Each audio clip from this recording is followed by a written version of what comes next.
মেয়েদের পেশাবের পরে পানি ব্যবহার করার পরে মোছার জন্য আলাদা কাপড় ব্যবহার করা জরুরি কিনা? নিয়মিত সাদা স্রাব যায়, নামাজের জন্য আলাদা কাপড় ব্যবহার করি। প্রত্যেকবার নামাজের সময় সাদা স্রাব কাপড়ে লেগে থাকে, প্রতিবার নতুন করে আরেকটা কাপড় নেওয়া সম্ভব নয়।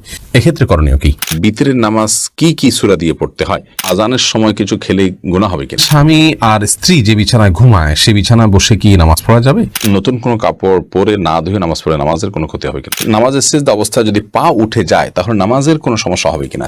ভাঙা প্লেটে খাওয়া যাবে কিনা? কোরআন কারীম যদি ভুল বশত পায়ে লাগে অথবা নিচে পড়ে যায় করণীয় কি? শার্টের হাতা এবং প্যান্ট কি গুছিয়ে রেখে সালাত পড়া যাবে? কোনো বাচ্চার বিছানায় প্রসাব করলে বিছানা চাদর ওয়াশ করা যায়, কিন্তু জাজিম বা তোশকে প্রসাব করলে ধোয়া যায় না, এক্ষেত্রে করণীয় কি? আমি জীবনে অনেক গুনাহ করেছি, এখনো কি আল্লাহ আমাকে ক্ষমা করবেন? তাহাজ্জুদ নামাজের ওয়াক্ত কয়টা থেকে শুরু হয় আর কয়টার দিকে আদায় করা সবচেয়ে ভালো? ওযু অবস্থায় বাচ্চাকে স্তনপান করানো যাবে? আমি খারাপ স্বপ্নে দেখি, এখন কি করা যায়? চলুন তাহলে আমরা প্রশ্ন উত্তরের আলোকিত ভবনে প্রবেশ করি। ভূঁইয়া আপনি লিখেছেন কোনো বাচ্চার বিছানায় প্রসাব করলে বিছানা চাদর ওয়াশ করা যায়, কিন্তু জাজিম বা তোশকে প্রসাব করলে ধোয়া যায় না, এক্ষেত্রে করণীয় কি? যেই সব দ্রব্য, যে সমস্ত জিনিসপত্র, আসবাব ইত্যাদি, এগুলোতে পেশাব লাগার পর সেটা পরিষ্কার করার কোনো বই না, সেটা রোদ ইত্যাদি দিয়ে ওটা আলামত দূর করে ফেলতে হবে। এত বেশি রোদে দিতে হবে, এত বেশি আপনার সেটার দুর্গন্ধ দূরের উদ্যোগ করতে হবে যে সেটাতে নাপাকের কোনো আলামত বা নামলেশ নেই। তো এর মাধ্যমে সেটি পাক হয়ে যাবে। বিশেষ করে ফ্লোর, ওয়াল, গাছ, এই টাইপের অনেক কিছুই আছে যেগুলোকে ওইভাবে আসলে ধোয়া সম্ভব হয় না। তো সেগুলোতে নাপাকের আলামত যেটি আছে সেটি দূর হয়ে গেলেই সেটি ব্যবহার করা যাবে। আমি জীবনে অনেক গুনাহ করেছি, এখনো কি আল্লাহ আমাকে ক্ষমা করবেন?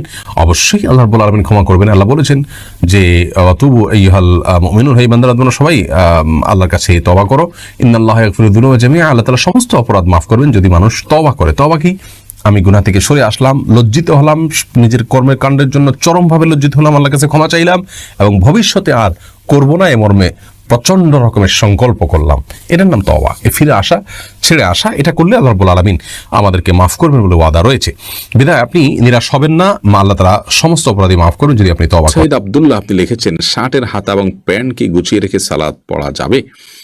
শার্টের হাতা এবং প্যান্ট গুছিয়ে সালাত আদায় করা মাকরুহ, নবী করিম সাল্লাল্লাহু আলাইহি ওয়াসাল্লাম নিষেধ করেছেন এটি, এই জন্য এটা ছেড়ে সালাত আদায় করতে হবে। তবে হ্যাঁ, প্যান্টের বিষয়টা হলো সেটা যদি কেউ টাকনুন নিচে পড়ে যায় সেটা থেকে বাঁচার জন্য গোছান, তাই সেটা জায়েজ আছে, কিন্তু সেটা সলাতে শুধু না বরং সবসময় এরকম রাখতে হবে।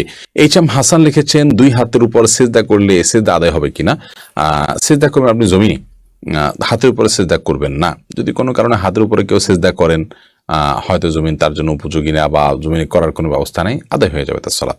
রাইসানি আপনি লিখেছেন আজানের সময় কিছু খেলে গুনাহ হবে কিনা? আজানের সময় কোনো কিছু খেলে কোনো গুনাহ হবে না। আমরা অনেকে মনে করি আজানের সময় কিছু খাওয়া বা পান করা যাবে না, এটা করা যাবে না, ওটা করা যাবে না। আপনি যে কোনো কাজ করতে পারেন, টয়লেটে থাকলে আপনি টয়লেটে কাজও সারতে পারেন। তবে আপনি যখন টয়লেটে নাই, পবিত্র জায়গায় আছেন বা স্বাভাবিক অবস্থা আছেন, তখন আপনি আজান শুনলে আজানের জবাব দেওয়ার চেষ্টা করবেন। এটা হলো মূল কথা। খেতে গেলে খাওয়ার ফাঁকে ফাঁকে আপনি আজানের দেওয়ার চেষ্টা করবেন, কিন্তু আজান হলে কিছু খেতে পারবেন না এমন কোনো কথা নেই। এখানে বিষয় হলো জবাব দেওয়ার চেষ্টা করবেন যদি আপনি পবিত্র জায়গায় থাকেন। বিলকিস বেগম আপনি লিখেছেন মেয়েদের পেশাবের পরে পানি ব্যবহার করার পরে মোছার জন্য আলাদা কাপড় ব্যবহার করা জরুরি কিনা? না, আলাদা কাপড় ব্যবহার করা জরুরি না। পানি ব্যবহার করার পরে যদি নাপাক দূর হয়ে গেছে মনে হয় তাহলে সেটি যথেষ্ট, আলাদা করে কাপড় ব্যবহার করার প্রয়োজন নেই। জুয়েল তালুকদার জানতে চেয়েছেন আমি খারাপ স্বপ্নে দেখি, এখন কি করা যায়? খারাপ স্বপ্ন দেখলে তার করণীয় কি, এই বিষয়ে আমাদের একটা ভিডিও রয়েছে সুন্নাহ ফাউন্ডেশন ইউটিউব চ্যানেলে এবং আমাদের ফেসবুক পেজে, সেটা আপনি দেখতে পারেন। বাম দিকে 3 বার থুতু ফেলবেন, দাঁড়িয়ে সম্ভব হলে বেশি আপনার ঘুম ভেঙে গেলে আপনি 2 রাকাত সালাত আদায় করবেন, আমানতু বিল্লাহি ওয়া রাসূলিহি পড়বেন এবং আপনার কাতকে পরিবর্তন করে শোবেন এবং খারাপ স্বপ্ন মানুষকে বলে বেড়াবেন না।